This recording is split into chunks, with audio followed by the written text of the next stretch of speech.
Alright, tell me I'm wrong here, guys, but I feel like my trailers are cursed. And I want to show you why in this video. Number one, let me know what you think about, and give me your input, because ultimately I want you to be the judge here. Number two, if you could do me a big favor, and if you're considering life insurance, check out Ladder Life Insurance. They're the company that I use to get my life insurance through. I pay $32 a month, and they sponsored like the coolest video in history for my channel. And it's just not out yet because of the part shortage. But we're working on that in the meantime, so I would really appreciate it if you check them out in the description below if you need life insurance, because they're great. Anyway, we are in trailer number 40, 41, 42. This trailer is not at my trailer park. This is a freestanding double-wide trailer that I own on acreage. And I need to know whether it's me or just the economy that has caused this to be yet another trailer disaster.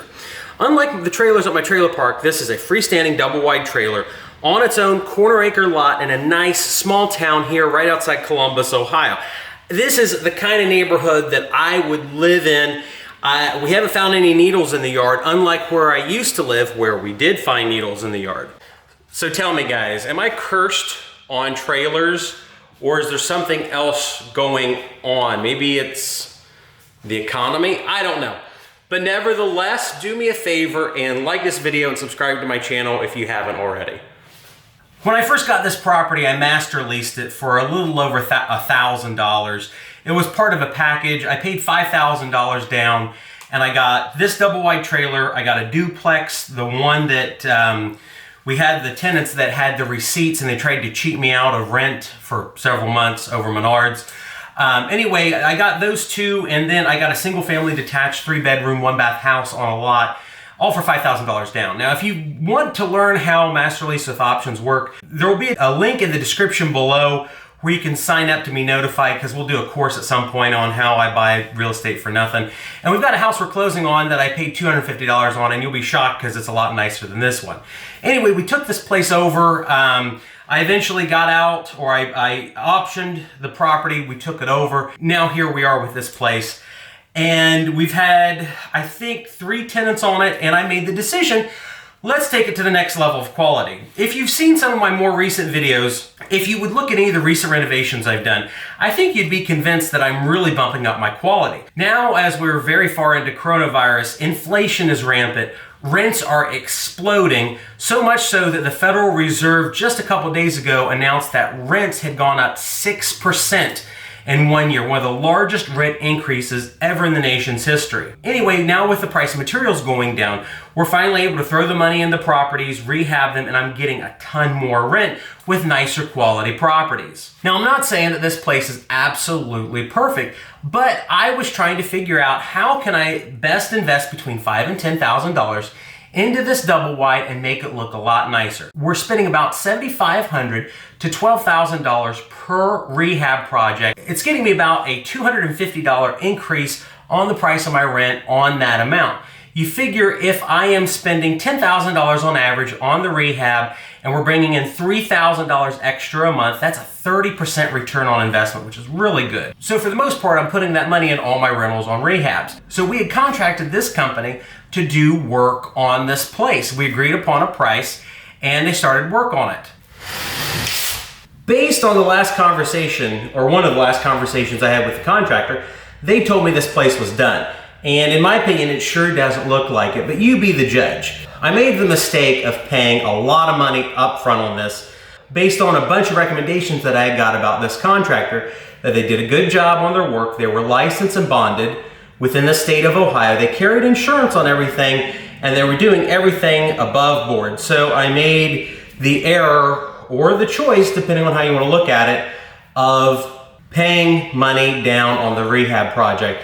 And within about 2 or 3 days, we just started getting a lot of texts, phone calls, emails to the company saying that there were very significant problems with this and that they couldn't do it for the originally agreed upon price, even though they did the job. I'm about ready to fall through this floor. So if I die, please let my family know that I died in a trailer. I made the great choice of telling my investor partners on these projects that I would take up any slack in the rehab on this project, because it seems like every trailer that we rehab has fatal errors with it. Problem after problem after problem. I currently have something like 5 flips currently in the process. You've watched the one on the $13,000 house. And as problematic as it's been, we're in contract now. Can't tell you for how much, because we're still playing a guessing game with it and a contest on the channel. But we're going to make a decent bit of money on it, and each flip that I've got that's coming up is going to make more money than that one. On the next flip after that, I think we're going to clear over $80,000 on a cheap $40,000 house, which is going to be really cool. But it's like, I cannot get out of these trailers. Are they cursed? Do I not have experience with trailers? What on earth is happening inside my rental business that every trailer that we've got's a disaster? Future video that'll be coming up on the channel, I'll talk to you guys about the drag strip issue at my trailer park. I promise we'll get back to trailer park content any day now, but we got complaints that people are literally using the trailer park as a racetrack for cars. And it's just like every trailer I touch is problematic. But my houses and apartments are pretty good. We're making good money. The last month I had the best month ever in company history. We brought in almost $50,000. Now, coronavirus burnt a $150,000 to $200,000 hole in my pocket, and we're slowly digging out of it, but it's going to take a lot of time. So for better or worse, I'm on the hook with getting most of this rehab done. I guaranteed my partner that this would be only a $5,000 remodel, and needless to say, we're a lot over $5,000. So you guys tell me in the comments, it's the purpose for this video, what would you do if you were me? Would you just bite the bullet and take up the slack in it? Would you sue the contractor who supposedly has licensing bonding?